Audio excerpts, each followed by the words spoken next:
Сізде келесі лайфхак: машина от алмай жатса, осы заттарға мән беріңіздер. Бірінші кезекте зажигание қосқан кезде осы үш нәрсеге мән беріңіздер. Машинаңыз автомат болатын болса, парковка жанып тұр ма, осыған мән беріңіздер.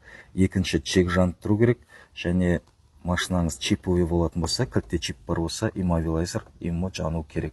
Механикаға қатысы жоқ, механикада парковка іздемеңіздер. Парковка жанып тұрғаны датчик селектор бізге коробканы көрсетіп тұр, ал чек машина компьютерді көріп тұр деген сөз, ал иммо бұл машинадың кілттегі чипті оқып тұр деген сөз. Егер зажигание қосқан кезде иммоның суреті, кілттің суреті моргать етіп тұрса, машина от алмайды. Себебі бензинасос қосылмайды. Осы үшеуі жанып тұрып, стартер қуалап тұрып от алмаса, онда мотор жақтан тексереміз. Мотор жақта бірінші кезекте бензинасос тексеру керек, және искраны, және импульсті тексеру керек. Бензинасостың релесін тауып алу керек. Бензинасостың атауы fuel деп тұрады, релесі немесе F деп тұрады. Егер релес осындай болса, өткен видеода көрсеткен, мына контактымен 30-бен және 87 екеуін бір-біріне тигізу керек.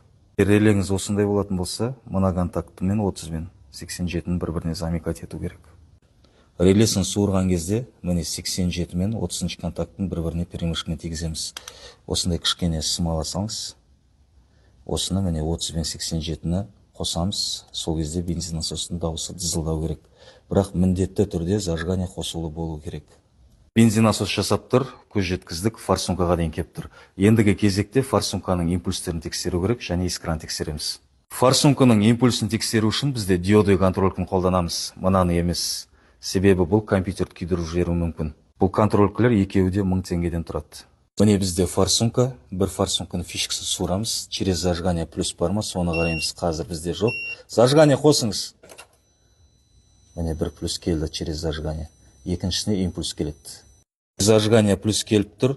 Енді екінші контактысына стартты қуалаған кезде бұл жерге импульс келеді. Қуалаңыз стартерға. Болды. Форсункаға дейін бензин келіп тұр. Және форсункада импульсы бар, через зажигание плюсы бар. Енді катушканы тексереміз, искраны. Искраны тексеру үшін бір катушканы суырамыз. Катушканың басына бір свечаны кигізіп, свечаның басын бір болтқа, кез келген минусқа қоямыз. Стартқа қуалаған кезде свечаның басында искра бар болса, катушка рабочий, импульс кеп тұр деген сөз. Старт қуалаңыз. Болды. Искра бар. Егер свеча искра бермеген жағдайда, бізде причина катушка болуы мүмкін, немесе импульс келмеуі мүмкін. Бірінші кезекте біз импульс тексереміз. Бұл машинаның катушкасында, фишкасында 2 провод екен. Кейбір машиналарда 3 провод болады, кейбіреуінде 4 болады. Бұл 2 проводта тура форсунка сияқты через зажигание бір плюс келу керек, және екіншісіне импульс келу керек. Через зажигание плюс бар бізде. Зажигание өшіріңіз. Өшті. Қосыңыз. Бар. Екіншісіне импульс. Старт қуалаңыз. Болды.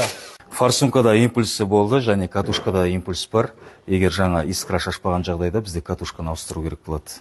Ал катушкадағы 3 провод және 4 провод болатын болса, ода через зажигание бір плюс келеді, қалған үшеуі немесе екеуінде де импульс болады. Импульс деген дүние через ЭБУ келеді, компьютердан келеді. Бітті. Осымен от алмаған жағдайда бізде компрессияны тексеру керек. Компрессияны манометрмен тексерген кезде жалпы 8-ден 10-нан жоғары болу керек.